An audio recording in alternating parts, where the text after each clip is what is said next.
r/NuclearRevenge. First story. Irritating vegan temp takes office pranks way too far, so I destroy her entire life paradigm. Just found this sub and couldn't stop reading. Felt compelled to share one of my more epic revenge tales from about 8 years ago. TL. Doctor at bottom. At the time I was M27, a 7-year veteran at large tech corporation, senior designer on the communications team by then. The senior copywriter went on mat leave, leaving a temp in her place. Although irritating in a non-descriptive way, she presented well and seemed competent enough.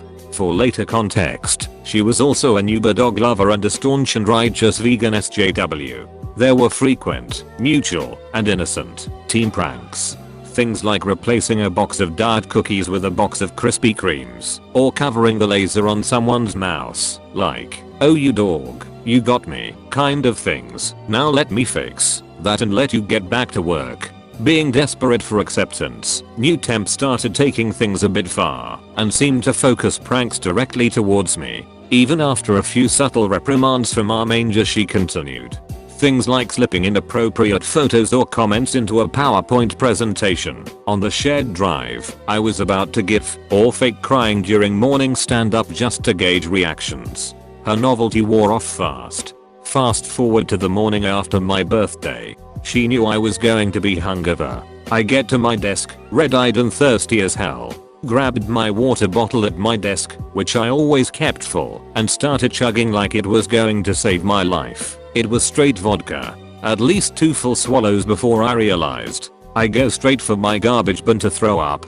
The slurry of alphabet soup, at least 6 cans of beer, and God knows what else she put in there, made damn sure I did hurl. I got most of the vodka out, but already being hungover, it made me instantly drunk again. Was not impressed. She came in laughing her brains out, taking full claim. I didn't narc on her, but the story made its rounds 2 hours, and she was given a stern warning. I would have accepted an apology, even remorse, but not a shred. In fact, she started calling me Pukey McG to literally no one's fanfare. I let it pass for a few weeks, waiting for the attention to die down. Revenge day finally arrived. She always left at 10 AM to get a Starbucks. I took this time to plaster lost dog posters anywhere outside the office she might stumble by on her way back. She fell for the bait, asking around, but no one was the wiser. Once she was cozy at her desk, I went to her car to stage a hit and run massacre. With chunks of fatty steak, a liter of fake blood, an old leash and collar, and a bag of fake fur, I went to work. I'd share the pic, but it's long gone. But it was very convincing. Looked like a leash was caught around her rear passenger axle and the dog got clogged and shredded between the tire and wheel well. I left the collar dangling out the back with a particularly generous portion of gore and puddle of blood. It didn't take long before others noticed the lost dog posters or the gory car and put 2 and 2 together. Eventually, the owner of a white so-and-so with license plate such and such, "Please come to reception," went over the intercom. "It's on." It was delicious. She was out in the lot sobbing so hard she was coughing. Carefully placing chunks of bloody furry gore into a box. It took her an hour to gather every precious bit, crying the entire time. My theory was that she wanted to return the dog to its owner as best she could before calling the number on the poster. Was a shame there was no owner or dog, but she was too distraught to realize it was fake. I thought for sure the lack of bones or guts, and obviously fake, sticky stage blood, would be a near instant giveaway, but to my utter shock, it wasn't. A scenario I wasn't expecting, but welcomed just the same. It was just assumed the dog owner had printed the wrong number on the poster, because the remains never were returned. She had the collar and leash cleaned and posted posters of her own in hopes of finding the owner. Given her reputation, there wasn't much sympathy offered. The righteous vegan dog lover was now a dog killer, and I took every chance I could to remind her of that. She took down all her gaudy dog lover crap off her desk and kept very much to herself for the remainder of her term. Bonus that she even left early, but not sure if I can take credit for that for certain. TL. Doctor, office temp replaced my water with straight vodka when I was hungover, so I convinced her and the entire office that she killed a dog.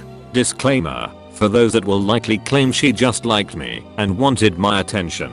I assure you, that was not the case. There's way more background than just this story. Even it were, this was in adulthood, not grade school. Edit. Thought I should clear a few things up, based on the comments. Op is not a vegan, however is a huge animal lover, owned several dogs, cats and has rescued many animals, wild and domestic. Op has nothing against vegans. Just the ones that preach it. Relevant distinction for her personality and subsequent reaction, not the reason for revenge. Steak bits was an easier way of describing a bag of butcher scraps, at the time.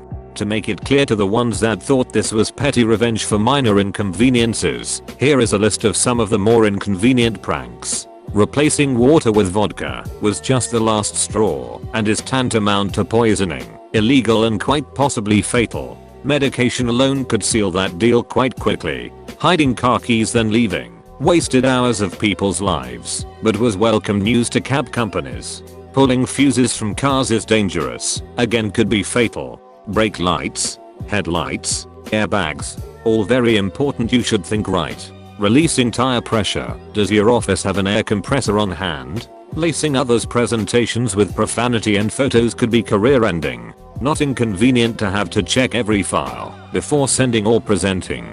In hindsight, I do regret not coming clean. The believability was not expected and I froze, but the pranks most definitely stopped. When bullies don't get the point from a passive and apathetic authority, the only route is to pop them straight in the nose, good and hard. Again, to those thinking this was too nuclear, why are you on this sub anyways? There's fight subs I'm sure need your wisdom about non-violence. After this blow up, I reached out to a mutual friend that also worked there. He said she most definitely did catch on, for which I'm actually glad. See #5. The cleaned up collar poster was her return salvo and to garner sympathy. As mentioned, no bones, no guts, and the fabric backing, with printed barcodes, on the fake fur should have been a giveaway to even marginal intelligence. And she wasn't intellectually stupid by any means. Second story. Don't fuck with the fag, I'm an athletic gay guy and always have been.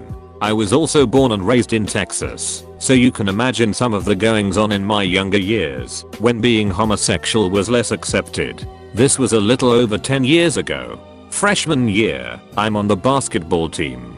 I'm not good, not great, just average. The team also takes up a class period, and some days we have to study instead of practice. One of the kids on the team, M, would constantly give me shit for being gay, calling me a faggot, a queer, and all of the usual slurs. I, always being a pretty amiable guy and extremely slow to action, accepted his insults with open arms. Although I wasn't the star player among people who knew me, I made sure my nickname was the fag.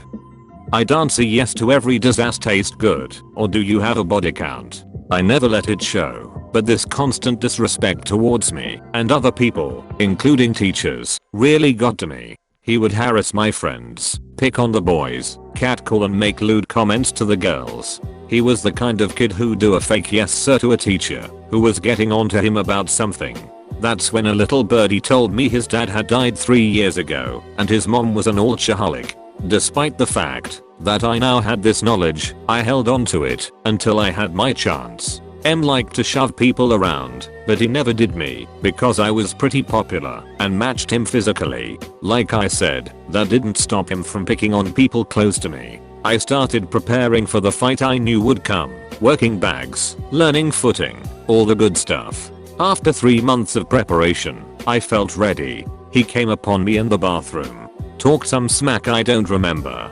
There were a few of his buddies. Perfect. Remember how I said his dad died? Okay, daddy issues. Can I call you that? Is not having one really considered a daddy issue? By the way, why are you so fixated on gay sex? Why do you ask so many questions?